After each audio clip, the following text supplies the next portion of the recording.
Syria నుంచి operate చేస్తూ భారత యువతను ఉగ్రవాదం వైపు మళ్లిస్తున్న ఐసిస్ టెర్రరిస్ట్ ను ఎన్ఐఏ పట్టుకుంది. అబ్దుల్ హాదీ అనే ఐసిస్ రిక్రూటర్ ను కువైట్ లో అరెస్టు చేసింది ఎన్ఐఏ.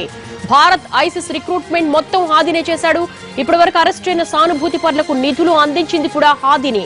అరెస్టుకు సంబంధించి డీటెయిల్స్ మా ప్రతినిధి రమేష్ వైట్లను అడుగుదాం. రమేష్,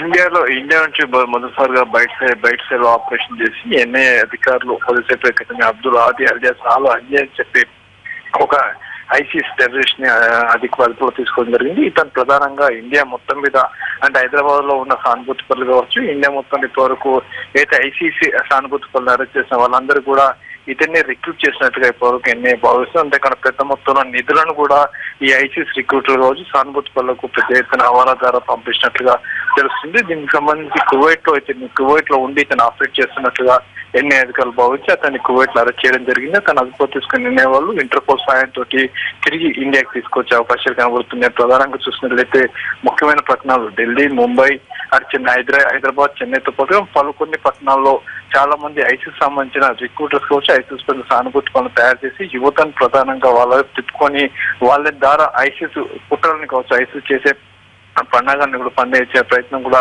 ఇతను చేశాడు. అబ్దుల్ హాదీ ఇతను ప్రధానంగా పూణేకి సంబంధించిన వ్యక్తిగా ప్రధానంగా అనుమానిస్తున్నారు. అయితే ఇప్పటివరకు ఎన్ఐఏ హైదరాబాద్ లో అరెస్ట్ చేసిన ఎవరైతే సానుభూతి పనులు వాళ్ళందరూ సంబంధించిన హైండర్ ఎవరు అన్నది ఇప్పటివరకు అధికారులు కనుక్కోలేకపోయారు. అయితే అబ్దుల్ హాదీ నుంచి కూడా హైండర్ విషయాలు కావచ్చు మిగతా విషయాలు కూడా కనుక్కునే ప్రయత్నం కూడా చేయబోతున్నట్లుగా ఎన్ఐఏ నుంచి వస్తున్న సమాచారం. అయితే హాదీని ఇటు ఇండియాకి తీసుకొచ్చిన తర్వాత మరికొన్ని విషయాలు కూడా బయటపడే అవకాశాలు కనబడుతున్నాయి. yes, thank you Ramesh. క్రీడా సంరంభం అట్టహాసంగా మొదలైంది. తారాజువల వెలుగులు, మతాబుల మోతలతో మరకానా స్టేడియం మోగిపోయింది. అథ్లెట్ల మార్చ్ ఫాస్ట్ ఆకట్టుకుంది. సాంబా బ్యాండ్ చప్పుళ్లు రూతలుగించాయి. రియో ఒలింపిక్స్ కు బ్రెజిల్ గ్రాండ్ వెల్కమ్ చెప్పింది.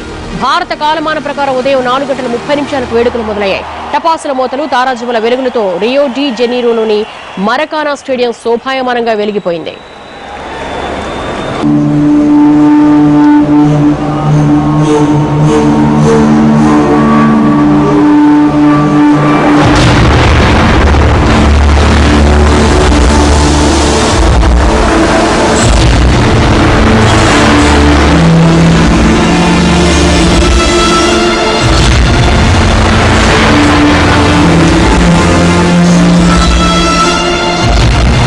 So came the arrival of the Europeans.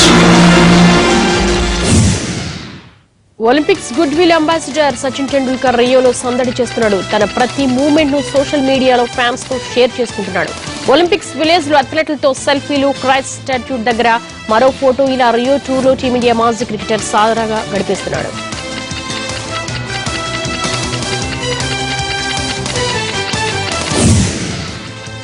అయితే అనుకోకుండా ఒక రోజు లాంటి ఆలోచనాత్మక చిత్రాల జాబితాలో చేరింది చంద్రశేఖర్ ఏలేటి. మనమంతా సినిమా రొటీన్ సినిమాలకు భిన్నంగా విలక్షణమైన సినిమాలను ప్రేక్షకులకు అందిస్తాడనే పేరున్న చంద్రశేఖర్ ఏలేటి మధ్యతరగతికి చెందిన 4 వ్యక్తుల కథను తన స్టైల్లో దృశ్యకావ్యంగా మలిచారు. మనమంతా ఓ సరికొత్త అనుభూతిని అందించే సినిమా అంటూ కితాబునిస్తున్నారు సినీ ప్రముఖుల విమర్శకులు. దర్శకధీరుడు రాజమౌళి ఒక సినిమా తనకు ఎంతో నచ్చితే కానీ ఆ సినిమాను పొగడరు. ముఖ్యంగా ఆయన ఒక సినిమాను తిరుగులేదని పొగడారంటే ఆ సినిమాలో ఏదో విషయం ఉందని అందరూ నమ్ముతారు. తాజాగా విడుదలైన మనమంతా సినిమాపై ప్రశంసల వర్షం కురిపించారు రాజమౌళి. మనమంతా చాలా బాగుందని చెప్పిన రాజమౌళి చందు కెరీర్ లో టాప్ క్లాస్ మూవీగా నిలుస్తుందన్నారు. ఆలోచనతో జన్మించింది జగతి, ఏ ఆధారంతో ఉంది వసుమతి. మలయాళ సూపర్ స్టార్ మోహన్ లాల్, గౌతమి ప్రధాన పాత్రలో నటించిన ఈ సినిమా రియలిస్టిక్ లైఫ్ డ్రామాగా పేరు తెచ్చుకుంది. ఈ సినిమా చూస్తున్నంతసేపు అందులో మనల్ని మనం చూసుకున్నట్టు ఉంటుంది. ఎందుకంటే ఈ సినిమాలో సగటు మనిషి జీవితం ఎలా ఉంటుందో చూపించారు. మధ్యతరగతి బతుకుల జీవన చిత్రమే ఈ సినిమా కథ. ఈ సినిమాకు ప్రధాన బలం కథ.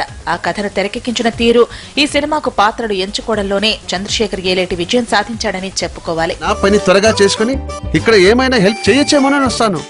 అందులో తప్పేముంది? ఏసీ కోసం వస్తుంటాడు సార్. సీసీటీవీ చూడండి, ఎప్పుడు చూసినా ఏసీ ముందు తిరుగుతుంటాడు. షుగర్ పేషెంట్స్ కి షుగర్ ఫ్రీ స్వీట్స్ ఉన్నట్లు అల్సర్ పేషెంట్స్ కి కారం లేని పచ్చళ్ళు అంతా ఎలా ఉంటుంది? ప్రస్తుత సినిమాలో మిస్ అవుతున్న మిడిల్ క్లాస్ మనస్తత్వాన్ని మనవంతా సినిమాలో కళ్ల ముందు ఉంచాడు దర్శకుడు చంద్రశేఖర్ ఏలేటి. మధ్యతరగతి మనుషుల్లో ఉండే సంఘర్షణ, ఆశలను, ఆశయాలను, విలువలు ప్రభావితమయ్యేటప్పుడు వారు ఎలా పోరాడతారో చూపించింది మనవంతా సినిమా. మనసుకు హత్తుకునే సినిమాకు కావాల్సింది హంగులు, ఆర్భాటాలు, ఫైట్లు, వెకిలి కామెడీ కాదని చక్కని కథ ఉంటే చాలని నిరూపించింది ఈ చిత్రం. ఫీల్ గుడ్ మూవీగా పేరు తెచ్చుకున్న మనవంతాకు సినీ విమర్శకులు సైతం మంచి రేటింగ్ ఇస్తున్నారు. ఒక 500 రూపీస్ ఇస్తావా? 500 రూపాయలు నష్టం వచ్చింది. అన్నా ఎంత? 500.